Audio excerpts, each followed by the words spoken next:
প্রকৃতির সাথে বসবাস, প্রকৃতির অপার লীলার সংস্পর্শে এই ভবনটি তৈরি করা হয়েছে, যেখানে পুরোপুরি প্রকৃতির সাথে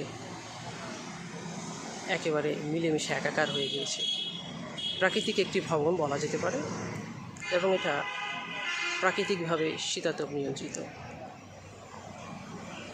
এই ভবনটির চারিদিকেই বিভিন্ন বৃক্ষ আচ্ছাদিত হওয়ার কারণে সার্বক্ষণিকভাবে এখানে অক্সিজেন উৎপন্ন হয়, এবং প্রাকৃতিক অক্সিজেন, বিশুদ্ধ অক্সিজেন এই ভবনের বসবাসকারী বাসিন্দারা পেয়ে থাকে।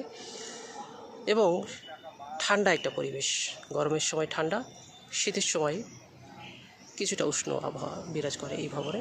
এই ভবনটি হচ্ছে ঠাকুরগাঁও জেলার RDRS এর ভবন। RDRS এর এই ভবনটি এই প্রাকৃতিক কাঠামোগতভাবে নির্মাণ করা হয়েছে।